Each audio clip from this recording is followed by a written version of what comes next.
மொழியை இரிட்டேட் பண்ணா நாங்கள் டென்ஷன் ஆகிடுவோம். அவர் மோடி பேசுகிற நீர் உயரா வயர் உயரா மயிர் உயரான்னார்ல திருக்குறள். பரப்பு உயரா நீர் உயரா வயல் உயரா நெல் உயரான்னு எங்கள் மொழியை போடணும். நல்லா அண்ணாமலையில் தமிழ் பேச தெரிஞ்சாலும் தானே விட்டா அட்ரா திருக்குறளே பேசுகிறா மேடல் ஏறி. உலகத்தில் லார்ஜஸ்ட் லாங்குவேஜ் தமிழ் சொல்கிறா உன் வாயால் நான் ஓட்டு போடுவோம். விஜயும் வந்து பேச்சுவார்த்தை நடத்தி ஏதோ ஒரு அனுசரிச்சிருவார் பழனிசாமி அண்ணன் அப்படிங்கிற. பழனிசாமி நாற்காலியை விட்டு நவர மாட்டார். இது எந்த மியூசிக்கல் சேர் தானே இப்போ ஓடிக்கிட்டு இருக்கு ஏடிஎம்கேல. மியூசிக்கல் சேர் இந்த ஸ்கூலில் ஓடி உட்காந்துருப்பீங்களே புட்டேர்னு அவர் உட்கார்றது எழுமணா தானடா அப்படியே உட்காந்துட்டாரு. அது வந்து அமித்ஷாவுக்கு இரிட்டேட் ஆகி போச்சு.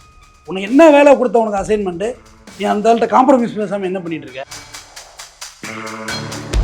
எடப்பாடி 1-to-1 ஸ்டேட் ஃபைட் நடக்குது அமித்ஷாவுக்கும் அவருக்கும். பழனிசாமி நீ வந்து ஒன்றுமே சரியில்லை, நான் எல்லாரையும் காம்ப்ரமைஸ் பேசணும்னு இன்னும் ஒரு ஆள்கிட்ட கூட பேசலை. உன் ஈகோவில் இருந்தால் எப்படி பழனிசாமி ஜெயிக்கிறது? தாமரை மலரணுமா இல்லையா? நீ எல்லாம் மலரணுமான்னு கேட்கல, தாமரை மலரணும். நார்த்தில் எப்படி இண்டோ முஸ்லீம் பாலிடிக்ஸ் பண்ணி உள்ளே வந்தாங்களோ அதே எக்ஸிகூஷன் இங்கே வர்றாங்க திருப்பரங்குன்றதுக்கு.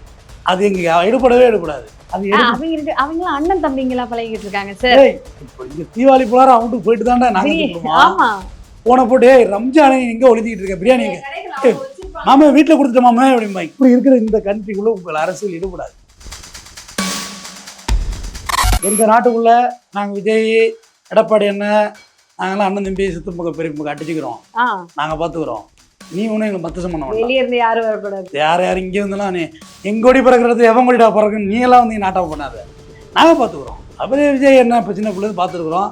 நம்ம வீட்டு பிள்ளை தான், பக்கத்து வீட்டு பிள்ளை தான், நம்ம பார்த்துக்குறோம், சேர்த்துக்குவோம். அரசியலில் தப்புன்னு திட்டுவோம், ஸ்டாம்ப் பேடுன்னா திட்டுவோம், ரைட்டுன்னா ரைட்டு தான். நீ மொத்தமாக இப்போ நெருக்கடி பண்ணுற இதை நாங்கள் ஒத்துக்க மாட்டோம். சரி, இப்படி சென்சார் போர்டு பண்ற ஒரு விஷயம் எதுக்காக பண்றாங்க? என்ன நெருக்கடி தான்மா. என்ன விஷயம்? இந்த நெருக்கடி தான் திமுக சந்திச்சுக்கிட்டு இருக்கு அவங்கள்ட்ட. இந்த நெருக்கடி தான் பழனிசாமி நான் தூக்கிட்டு போய் அங்கே உட்கார வச்சிருக்கு எடப்பாடியை. இந்த நெருக்கடி தான். எடப்பாடி இங்கே வந்தப்போ அமித்ஷா டேட்டு கொடுக்கல பார்க்கறது பார்த்தீங்களா? ஆமா, டெல்லிக்கு அப்புறம் அவரோட நெருங்கிய நண்பர் எஸ்பி வேலுமணி அனுப்புறாரு. அப்புறம் பார்த்தோன்னா எடப்பாடி 1-to-1 ஸ்டேட் ஃபைட் நடக்குது அமித்ஷாவுக்கும் அவருக்கும். பழனிசாமி நீ வந்து ஒன்றுமே சரியில்லை, நான் எல்லாரையும் காம்ப்ரமைஸ் பேசணும்னு இன்னும் ஒரு ஆள்கிட்ட கூட பேசலை. உன் ஈகோவில் இருந்தால் எப்படி பழனிசாமி ஜெயிக்கிறது? தாமரை மலரணுமா இல்லையா? நீ எல்லாம் மலரணுமான்னு கேட்கல, தாமரை மலரணும். என்னாச்சு டிடிவி சாரோட என்ன உனக்கு ஃபைட்டு? ஓபிஎஸோட என்ன ஃபைட்டு உனக்கு? எல்லாரையும் ஒன்று சேர்த்துக்கு நீ காம்ப்ரமைஸ் பேசணும்னு வெயிட் பண்ணி நாங்களே பேசிக்கிறோம் காம்ப்ரமைஸ்ட்டாருமா அவர். 50 சீட்டு எங்களுக்கு கொடுத்துரு. என்ன போயிட்டு இருக்கிறீங்க அரசியல்? எங்கெங்கேயோ போதுமா அரசியல்? நமக்கு வியப்பா இருக்கு. எப்பா இப்படியெல்லாம் ஸ்ட்ராட்டஜியான்னு 50 சீட்டு எங்களுக்கு கொடுத்துரு, நான் கொடுத்துக்குவேன். யாருக்கு வேணுமோ டிடிவி கொடுப்பேன், ஓபிஎஸ் கொடுப்பேன், யாருக்கு வேணுமோ கொடுப்பேன். இப்போ அன்புமணி போயிருக்கிறாரு. இப்போ பாமக பிராக்கெட்டில் ஆவான், பாமக பிராக்கெட்டில் ராவான், ராமதாஸ் பாமக, அன்புமணி பாமக ஆவான். அவர் போயிட்டார்ல, ஏடிஎம்கே போயிட்டார்லம்மா. அதை என்ன சொல்லிட்டாரு அமித்ஷானா, அந்த காம்ப்ரமைஸ் கூட நாங்கள் பண்ணது தான்ட்டார், நீ பண்ணலை, உன்னதான் சேர்த்து வச்சு வழி பண்ணு அப்படின்னப்பல. இது எவ்வளோ பெரிய ஒரு கமாண்டிங் பாருங்க.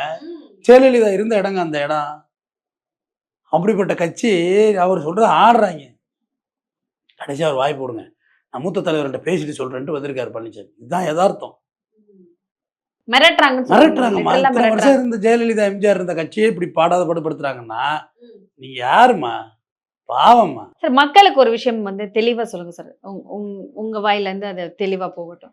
எல்லாரும் நினைச்சுக்கிட்டு இருக்காங்க படம் ரிலீஸ் ஆகாததுக்கு காரணம் வந்துட்டு டிஎம்கே தான் அப்படின்னு சொல்லிட்டு. ஸோ இதுக்குள்ள இருக்கிற நெருக்கடியை இப்போ நீங்க ஒரு தெளிவா ஒரு சொன்னீங்க. அங்க அடிக்கிறாங்க, இங்க வந்துட்டு ஒரு மாதிரியான விஷயம் தவறான முறையில போய்கிட்டு இருக்குன்னு என்ன நடந்துட்டு இருக்குங்கிறத மக்களுக்கு தெளிவுபடுத்துங்க. என்னன்னா விஜய் அவர்கள் வந்து பிஜேபியோட B team, A team, C team அப்படின்னு சொல்லிட்டு இருக்காங்க. அந்த பி டீம்னாலதான் பாதிக்கப்பட்டு நிக்கிறாங்க, பி டீம் கிடையாது அப்படிங்கிறத தெளிவா சொல்லிட்டு இருக்கீங்க நீங்க. அதை மக்களுக்கு தெளிவா சொல்லுங்க. இல்லைம்மா, ஆக்சுவலாக என்ன நடந்ததுன்னா, சென்ட்ரல் கவர்மெண்ட் நினைச்சது என்னன்னா, பழனிசாமி ஐயா வந்து விஜயெல்லாம் காம்ப்ரமைஸ் பண்ணி விஜய்க்கு ஏதோ ஒரு துணை முதல்வர் ஏதோ ஒன்று வாட் இட் இஸ் ஏதோ ஒன்று கொடுத்து ஒரு 2.5 வருஷம் நீ 2.5 வருஷம் நான் இப்படி ஏதோ ஒரு டீல் பண்ணுவார் அப்படின்னு இவர் ஸ்ட்ராட்டஜிக்கலாக விட்டது தான் பழனிசாமி. விஜயும் வந்து இவர் பேசுவார். விஜயெல்லாம் பேச்சுவார்த்தை நடத்தினவங்க தான் இல்லையா? என்ன நடத்துனாங்க ஏடிஎம்கேல. விஜயும் வந்து பேச்சுவார்த்தை நடத்தி ஏதோ ஒரு அனுசரிச்சிருவார் பழனிசாமி என்ன அப்படிங்கிற. பழனிசாமி நாற்காலியை விட்டு நவர மாட்டார். இது எந்த மியூசிக்கல் சேர் தானே இப்போ ஓடிக்கிட்டு இருக்கு ஏடிஎம்கேல. மியூசிக்கல் சேர் இந்த ஸ்கூலில் ஓடி உட்காந்துருப்பீங்களே புட்டேர்னு அவர் உட்கார்றது எழுமானா தானடா உட்காருவீங்க, நான் எந்திரிக்கவே மாட்டேன். அப்படியே உட்காந்துட்டாரு. அது வந்து அமித்ஷாவுக்கு இரிட்டேட் ஆகி போச்சு. உனக்கு என்ன வேலை கொடுத்த உனக்கு அசைன்மெண்ட், நீ அந்த ஆள்கிட்ட காம்ப்ரமைஸ் பேசாம என்ன பண்ணிட்டு இருக்க? விஜய் போய் கூட்டிட்டு வா அப்படின்னு. விஜய் கூட்டிட்டு வந்திருக்கணும்ல இந்நேரம் நீ. சரி அவனை நாங்க பாத்துக்கிறோம், நீ இவங்கள சேரு. அந்த அழுத்தம் தான் இப்போ கொடுக்குற சென்சார் போர்டு. ஓ, ஆழமான அரசியல் இது, ரொம்ப நுட்பமான ஆழமான அரசியல் இது. இடையில கூட சொன்னாங்க பி டீம் தானே அவரே நெருக்கடி பண்றாங்க. பி டீமா நினைச்சாங்க, பட் அது பழனிசாமி இடம் கொடுத்துருந்தா தானே பி டீம். கண்டிப்பா ஒரு இடம் கொடுக்கலையே. அது சுத்தமா ஸ்ட்ராங்கா வந்து டிஎம்கே எல்லாம் போட்டு அடின்னு அடிச்சாரு அவரு. இவங்க சேர்த்துக்கணும்னு, இவங்க சேர்த்துக்கலாமா, தரிச்சே நிக்கிறேங்கிறாரு. அடிச்சாரு. ஒன்னு தாவேக்கா, இன்னொன்னு திமுகன்ட்டார். அதுக்கு ஒரு துணிச்சல் வேணும்ல சார். இதெல்லாம் மனுஷனா கூட மதிக்கல அவரு. அதுவே அமித்ஷாவுக்கு இரிட்டேட் ஆயிருக்கும். உன்னை சேர்த்து என்னையில கவலைப்படுத்திட்டு போயிட்டாங்க, நாங்களும் ஒரு கட்சி இருக்கோம்டா தாமரப்பூ அப்படின்னு. இதுதான் இதுல நடக்கிறது. பக்கா அரசியல் இது. பக்கா அரசியல், சீப்பான அரசியல். மத்திய அரசு பண்ற ஏமா இந்த தொல்லை தான்மா அனுபவிக்குது திமுக. ஃபண்டு கொடுக்கறது கிடையாது. இங்க செகண்ட் ஃபேஸுக்கு பணத்தை பட்டாங்க. எதுக்கு? மெட்ரோவுக்கு மாநில அரசு கையில இருந்து போட்டு பண்ணுது. இதெல்லாம் மக்களுக்கு எப்படிமா கொண்டு போய் சேர்க்கிறது? ஆனா என்ன சொல்றாங்கன்னா, அங்க இருந்து கொடுக்குற ஒன்றியத்துல இருந்து வரதுல இவங்க ஸ்டிக்கரை ஒட்டி இவங்க பண்றதா காமிச்சிட்டு இருக்காங்க அப்படிங்கிற பேச்செல்லாம் வெளியே வந்தது உங்களுக்கு தெரியாதது ஒண்ணும் கிடையாது. ஜோதிமணி அம்மாவோட ட்விட்டர் இருக்கு பாருங்க, ராகுல் காந்தியோட ட்விட்டர் பாருங்க. எல்லாருமே வந்து ஊபியோட கம்பேர் பண்ணிலாம் சொன்னாங்க, அங்கே அவ்வளோதான் கடன் வாங்கியிருக்காங்கன்னு. அங்கே என்ன வளர்ச்சி இருக்குது, இங்கே என்ன வளர்ச்சி இருக்குது? கும்பமேளாவிலே பார்த்தோமேடா நீங்கள் யாருன்னு. அடுத்த கும்பமேளா வந்துருச்சு. ஒரு பீக்காடாக வச்சுருந்தாங்க அந்த ஊரை. ரயிலை உடைச்சாங்க, வெந்நீரை பிடிச்சி ஊற்றுனாங்க, கார்டு ரூமில் ஏறி உட்காந்துக்கிட்டாங்க, லோகோ பைலட் ரூமில். அவங்கள போய் நம்மளோட கம்பேர் பண்ணாதீங்க. தமிழ்நாட்டை கம்பேர் பண்ணுறது வேறு ஸ்டேட்டே கிடையாது. வேணா எங்களோட கேரளாவை கம்பேர் பண்ணு. அவங்க வந்து எஜுகேஷனில் நம்மள மாதிரி இருக்கிறவங்க. வேறு கம்பேர் பண்ணுறது எதுவுமே ஸ்டேட் எங்கேமா இருக்குது? படிப்பு சோதனை நம்ம தான் அதிகம், கல்விக்காக வேண்டி எல்லாம் செய்கிறாங்க. இந்த டார்ச்சரை தான் அவங்க பண்ணுறது. அதாவது இன்னும் சொல்ல போனால் ஏக்நாத் சிண்டே தெரியும் உங்களுக்கு, பால் தாக்கற மகனே தூக்கி எறிஞ்சாங்க. ஒரு ஸ்டேட்டுக்குள்ளே எப்படி பூந்தாங்கன்னு பாருங்க. அவங்களுக்கு அதுதான் தெரிஞ்சு வச்சிருக்காங்க. அந்த புறக்காவாசலால் உள்ள வர்றது இருக்குல்ல, அந்த வேலையை தெரிஞ்சு வச்சிருக்காங்க. அதாவது பின்வாசல் வெளியே உள்ள வர்றது, அதான் புறக்காவாசல். ஆமா, புரியாது சார். அதாவது நம்மள்ட்ட வேற மாதிரி அரசியல் பண்ணலாம், நம்மள ரொம்ப ஈஸியா ஏமாத்தலாமா. நம்ம பாவம் நல்லவங்க, நம்மலாம் அன்பை கொடுத்து ஏமாத்திடலாம். அன்பை கொடுத்தா நம்ம ஓட்டு அள்ளி போடு, குத்துறா ஓட்டு குத்துவோம். முதல்ல என் மொழியை நீ புகழணும். கண்டிப்பா என் மொழியை பேசுனீங்க, என் மொழியை இரிட்டேட் பண்ணா நாங்கள் டென்ஷன் ஆயிடுவோம். நீங்க தமிழுக்கு அமிழ்தென்று பேருன்னு பாட மேடையில் ஏறி அவர் மோடி பேசுறாரு, நீர் உயரா வயர் உயரா மயிர் உயரான்னார்ல திருக்குறள். வரப்பு உயரா, நீர் உயரா, வயல் உயரா, நெல் உயரான்னு. என் மொழியை புகழணும். நல்லா அண்ணாமலையில தமிழ் பேச தெரிஞ்சாலும் தானே விட்ட அட்ரா திருக்குறளே பேசுறா மேடையில் ஏறி. தமிழை புகழணும். தமிழ் தான் செம்மொழின்னு சொல்லணும். 2 மொழி தாங்கணும். அவங்களுக்கு தான் உடன்பாடே இருக்காது நான் சொல்றதெல்லாம். இந்த உலகத்தில் லார்ஜஸ்ட் லாங்குவேஜ் தமிழ் சொல்கிறா உன் வாயால் நான் ஓட்டு போடுவோம். அந்த மாதிரி ஆளுக்கு தான் நம்ம.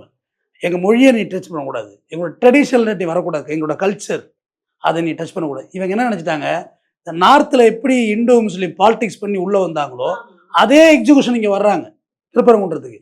அது எங்க எடுபடாது. கண்டிப்பா அது அவங்களாம் அண்ணன் தம்பிங்களா பழகிட்டு இருக்காங்க சார். இங்க தீபாவளி போலார அவங்களுக்கு போயிட்டு தாண்டா நாங்க போன போட்டு ரம்ஜானை இங்க ஒளிஞ்சிட்டு இருக்கேன். கடைகள் அவங்க வச்சிருப்பாங்க. மாமா வீட்டுல கொடுத்துட்டேன் மாமா அப்படிம்பாய். நான் அடிச்சு பிரியாணி கடா அப்படின்னா மாமா வீட்டுல கொடுத்துட்டேனே மாமா மச்சான். ஆமா மாமா பாய் மாமா வீட்டுல கொடுத்த மாமா அப்படின்னு. இப்படி இருக்கிற இந்த கண்ட்ரிக்குள்ள உங்கள் அரசியல் ஈடுபடாது. நீங்க ஈஸியா எங்க மொழியை வாங்க, எங்களோட மரியாதை கொடுங்க, எங்க கல்ச்சரை மதிங்க. எங்க இருக்க இண்டோ முஸ்லீம் ஒற்றுமை மாதிரி நார்த்லயும் வரணும்னு சொல்லி மேடையில் ஏறி பேசுங்க. நீ மேடையில் ஏறி வெறுப்பரசியலை பேச வேண்டியதில்லை. பாருங்கள் எவ்வளவு இணக்கமா இருக்கிறாங்க தமிழ்நாட்டில். அந்த மாதிரி நார்த்லயும் இருக்கிறதுக்கு ஏற்பாடு பண்றேன்னு சொல்லுங்க மோடிய. ஆட்டோமேட்டிக் உங்க பிரச்சனை பூரா சால்வ் ஆயிடும். இங்க வெறுப்பாலாம் எதுவுமே பச்சை புள்ள இருக்குல்ல, அதுக்கிட்ட பிடிச்சி ரிமோட்டை போடுங்க, கோவம் வந்துடும். அதுக்கு ஆமா அதே தங்கம் சாமி ஒரு நிமிஷம் கூடாங்க பார்த்துட்டு தர்றேன் நல்ல பிள்ளைல அப்படின்னு கொடுத்துருவோம். நம்ம அது மாதிரி ஆளுங்க அப்படிதான் எல்லாரும் ஓட்டு போட்டிருக்கோம். வெறுப்பரசியெல்லாம் இங்க பண்ணவே முடியாது நம்மள்ட்ட.